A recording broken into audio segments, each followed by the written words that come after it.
Hey, what's up, everybody? This is Dr. Craig Kasper with NYHD and the Institute for Hearing and Balance, and we're back again with another video. These are the audiologist at home episodes where we're stuck at home because of what's going on with coronavirus. We decided to answer some questions that we get in our clinic on a day-to-day basis, and also some of the questions that we're getting from you guys out there who've been watching these videos.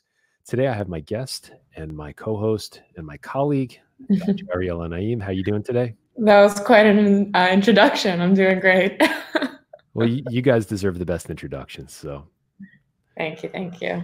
Okay, so doing? I'm doing well. I'm doing well. So today we have an interesting question for you. We're kind of bouncing around between hearing and balance related questions.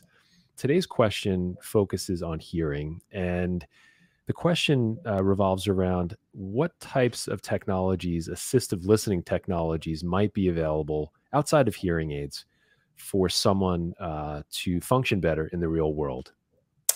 So good question. Aside from hearing aids, when we have a hearing loss, we might need that extra boost or that extra oomph when it comes to situations where there's a lot of noise in the background, or again, it's just looking for that extra boost. Now, to kind of bring it back, what we need to first talk about is what we call a signal-to-noise ratio. So a signal-to-noise ratio is comparing the signal, which is the sound or the speech that we want to hear, compared to the background noise. Now, the better the signal-to-noise ratio, the better we're going to be able to understand things like speech in those noisy restaurants, noisy lecture halls. Now, I know that my colleague, Dr. Zweig, discussed telecoils in a previous episode, so we're not going to dive too deep into that. But telecoil, or the loop system, is definitely something that's considered an assistive listening device, where that gets streamed directly to the hearing aids. But another one that we can consider is what's called an FM system.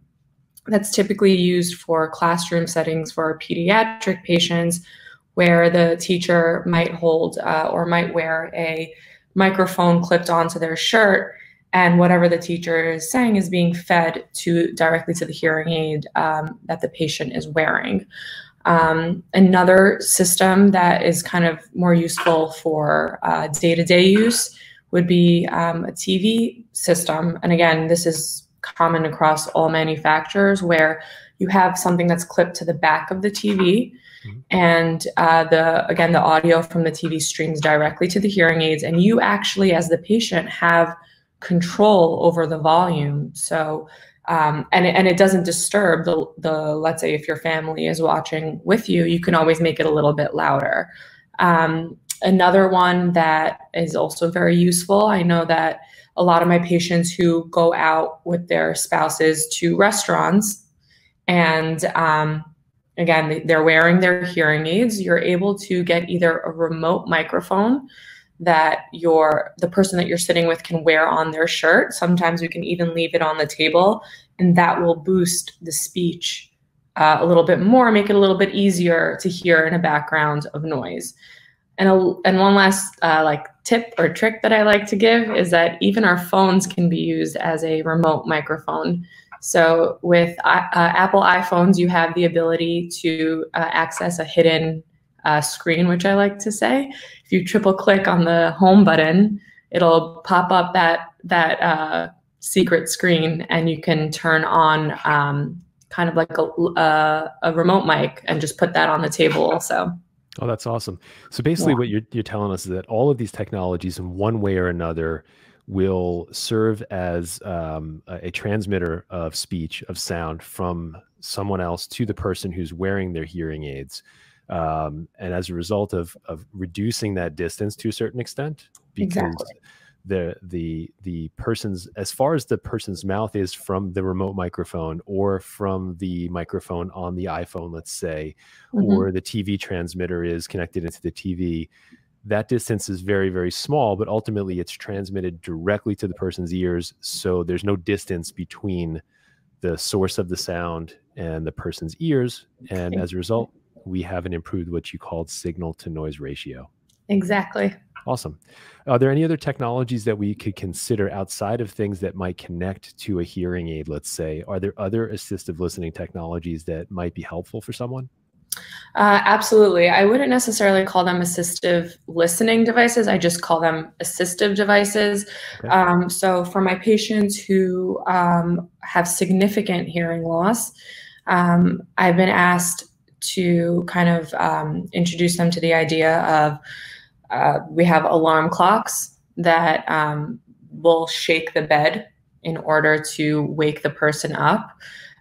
We have doorbell alerting systems, so you'll have flashing lights anytime someone will rings the doorbell. But I think also one of the biggest things is what we call caption call. So it's a telephone system itself, so that when you're on the phone with someone and it's a little bit hard to hear on the phone, you actually have the captions of the phone call being written out in real time, which I think is super useful. Even if you don't have significant hearing loss, it's always easier to read. I know that I put captions on sometimes when I'm watching TV shows.